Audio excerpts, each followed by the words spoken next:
So last Friday we had an update. It brought the new lockbox and it also brought a lot of changes to different support companions. So we got to go and cover all of that. There were a few adjustments to like Sergeant Nox and Alphonse Nox who are not support companions. I'll throw in that too. A lot of them had their damage adjusted, either making it more front loaded or just increasing the effectiveness of their support abilities, like Catti-Brie from 3% to 5%, like all of these having their auras now being 80-foot range rather than just 40 or 50. Additionally, with, say, this new companion and the adjustment to Minsk, we can stack over 15% just combat advantage from companions, like free stats, and that gets even more powerful in a trial. We'll showcase that in just a sec. But first of all, let's cover the changes to those support companions specifically. So Catti-Brie here supposedly got her damage output increased, and then yeah, that buff to 5%. I went and actually tested her out, and her DPS actually gets pretty good, over 40,000, which is a decent jump up from just her 35,000, which puts her at like rank 12, basically tied with all of these other ones here. Very good position for a support companion. She's also ranged, so keep that in mind. She'll have more reliable damage in most boss fights. Next up is the Cyclops War Drummer. On my test, the DPS about 21.6 thousand, with most of his damage from bash. However, repercussion can get an awful lot more damage out when you have a lot more allies actually getting hit. They did say they changed his attack priority to focus more on using percussion as soon as he can, meaning he'd have a more reliable uptime on that. It does mean his damage has actually dropped a little bit, but that also could be just down to random factor. You can see that here again. You can read the notes and just be aware that this damage can be a lot higher depending on the actual content you're running, because the more allies that take damage, the more damage he can output. Like, he becomes one of the best companions in, say, Xemna's Reliquary. People take an awful lot of damage over time there, particularly with Withering Ray being in effect nearly all the time throughout the trial, which means people are just taking damage over time, along with the tanks always taking damage over time from the debuff. Ultimately, the content that has a lot of that, he will do far better than on paper with this test. And I can't go and say falsely adjust these numbers, as they are all based on that specific test. You would need to create like an entirely different list for every single piece of content, which is not really feasible. So just be aware that not every companion performs as well as this. Some can do better, but majority of them can do worse, particularly melee versus ranged. Moving on, Drid's Duarden. He didn't really see much of a damage increase. Basically, he just had his damage more front-loaded, so he'll do his multi-target attack from the beginning. And ultimately, his damage still kind of sucks there at only like 14.6 thousand, which is not much of a change from what he had before. Just a slight increase, I guess, but not really a companion you'll want to go for in terms of damage output. From there, Minsk, supposedly been rebalanced to be a multi-target companion, but what's most notable is his buff of 2% combat advantage and incoming healing. Yes, it's technically a nerf from what it was, because he did claim he had 5%, but it always only gave 3%, but it did not have a good uptime whatsoever. Now he has pretty much 100% uptime, so he can reliably give you those stats. That's a 2% combat advantage, which is pretty nice. Also, the incoming healing will help. But again, he was supposedly rebalanced, so his damage is like at 15.3 thousand, which is a definite improvement from just 9.6 thousand. But it's not great, to be honest. Up next is Regis. Now, I will not be testing him out specifically in multi-target yet, because there's a bunch of these which are multi-target, which say they have, say, front-loaded their damage a bit more, and so I kind of need to collectively test them in multi-target. This is all single target for now. And Regis, yeah, they did reduce his area of effect on his Whirlwind of Blades. It's now only 25 feet instead of 30, and they do say they reduced the damage a little bit, but also decreased his cooldown. Again, I will have to test out exactly how much that is, but ultimately in single target, he shouldn't see much of a difference except potentially his max hit, which will show us the nerf to Whirlwind of Blades. What we do see here then is about 24.4 thousand DPS, which is about what we had. And if we then look at the max hit of 183,000, that's a definite nerf down from like 216,000. Just means he's going to have a bit less burst damage than he had before. But in terms of my multi-target test, we will have to go and do that. And I think he will be a little bit slower unless 25 feet is still far enough range to be able to hit all 6 dummies. Again, we'll have to see in a separate video. For now, we're focusing on the support effect, and Aegis is 3% recharge speed.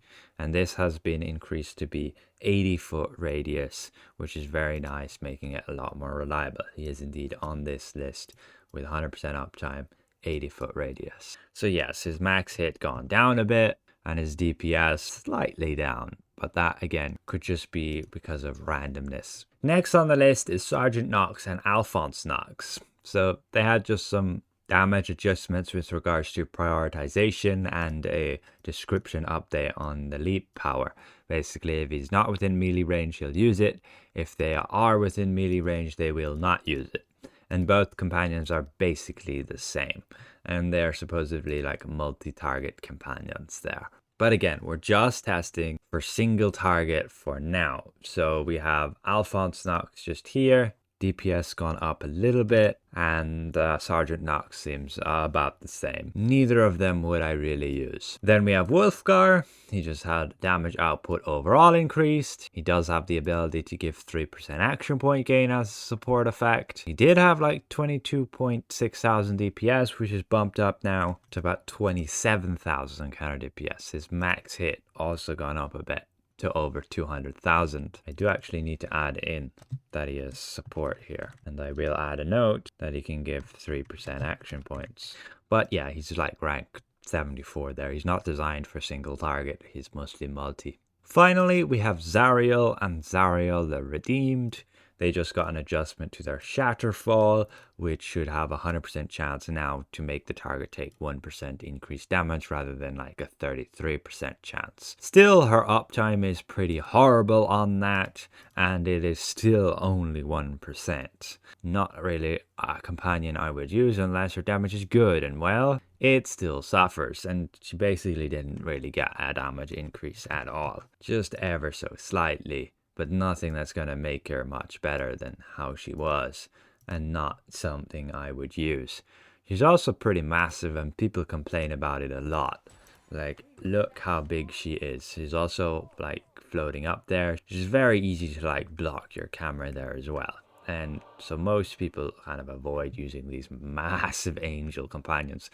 But I don't really think they should change it. It's something unique having, literally an angel companion, which is cool, and they're big, sure. You don't have to use them, and they're not even that great that you should use them. So you would just use it for the sake of using it, because you like the look of it. You like to have a big angel companion. But ultimately, that is all of the support companions, and I have them listed out here with updating the damage that they can output for single target, as that's generally where it's the most important.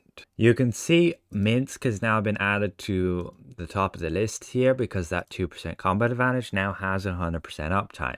So very nice and reliable with an 80-foot range. The new companion Flapjack is now here as well with his 5% combat advantage boost. And it does indeed stack with other companions.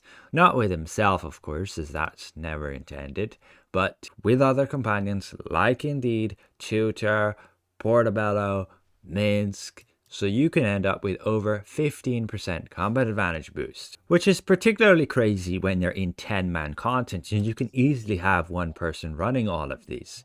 I'm in a group right here, all 5 of us, and we gain an insane amount of stats just through this. Like when I leave this party, you can see my stats dropping significantly.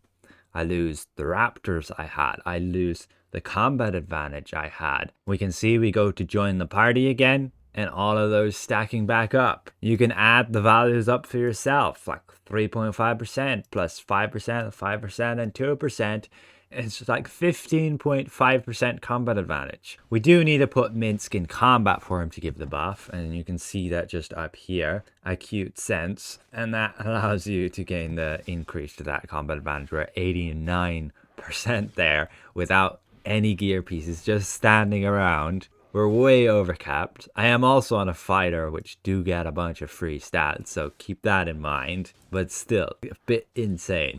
Now, I'm not saying this is a bad thing. It just kind of makes using Augment Companions even worse to use. There you go. Boo puts it up again. You can see all of the other buffs we gain. So we have the crew support from the Flapjack. We have the D&D in session from Portobello. Class in session from Tutor. And Acute Sense from Minsk. You can see it's going to expire here. Then he's going to pet his little Boo again, and we immediately gain the buff. It's pretty reliable now, near 100% uptime. But of course, only when he has a target to attack. And it is the first thing he does in combat as well, so that's pretty good. Now, there are some other companions here on this list that I've put in red, as they're not as reliable. They don't have, say, 100% uptimes, which means I wouldn't really focus on using them. There are generally better options than them.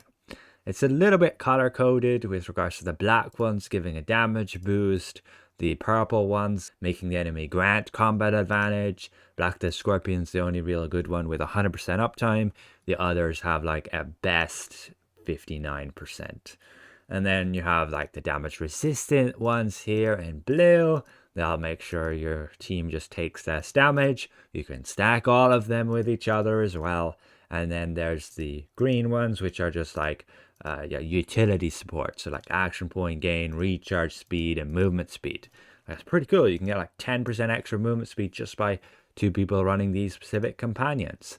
You get like 8% more action point gain just because 2 people would use these. Captain Elena Sartell we have covered. She's a battle pass companion. She does have a 5% crit severity bonus, but it's only 66% uptime, so not really great unless you're running with, say, random people who don't have their stats maxed out yet because they're still much newer. But ultimately, that's the list right here. You can find it in my companion document. It has all of these other tabs too.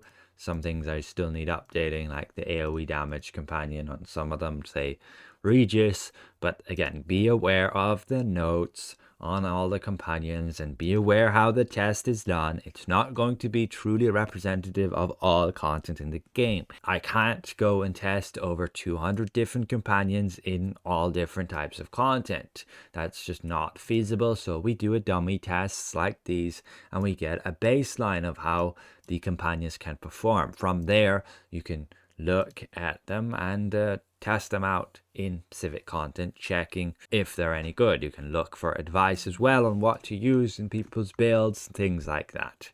Like in terms of the best single target companion, I would go with one that is ranged and that just deals reliable damage. So the Green Scale Bowman, in my opinion, is about the best you could have there, along with the Chultan Hunter. Catti-Brie is also pretty good, particularly having that extra support effect. And otherwise, you can just try and go for ones that has decent damage and a support effect to give that extra boost to the team. Like again, people always get caught out by the Blasphemer Assassin. Yes, she's the best on this dummy test, just in the nature of how she works. But as soon as there's a boss that phases a lot, she drops in damage. Same with these AoE damage companion tests. Maybe you just want to take a companion that has the highest like initial hit, and that way that's going to be the damage it's going to use at the start of a fight, and usually that's all the damage it gets out. They generally don't get a lot of time. Regis's max hit has gone down as we showed earlier, so I'll remove that for now until we actually go and update it. But hopefully this is somewhat insightful. Yes, the new companion can stack with all of the other buff companions. You can stack all of them together, like Minsk, Flapjack, Tutor, Portobello, and gain 15.5% combat advantage. Also with an additional 3.5% power and 2% incoming healing with that too, just from those companions alone. And then there's a lot of other ones you can use to give you some extra stats and to just give you more damage boosts. There's a lot of support companions, which runs into the issue of augment companions have just become even worse. Like, I would like to see augment companions give a percentage stat boost, and even have the option to have them cause you to gain like boosts to your team. So you'd give stats to everybody, and that would put them more in line with what a support companion can do. If they gave 10% stats to everybody in the team with the companion enhancement, that would be huge, but it would make sense in terms of you're losing all the damage that a companion could deal, which is a lot these days considering they have 180% from here now. You just need some new companion enchantments that, instead of giving 9,000 ratings for the augments on their bonus stats, would give like a 10% of a certain stat to you and your team, or 10% of each of their specific stats just to you as the person who summons it. Ultimately, yeah, I hope this helps. That's the update we got from Friday and the adjustments towards support companions. Some pretty good changes in my opinion. A lot of different ones you can use, and they're more and more becoming more viable. Once again, a massive thank you to all of these channel members for your added support. We'll see you guys around. Goodbye for now.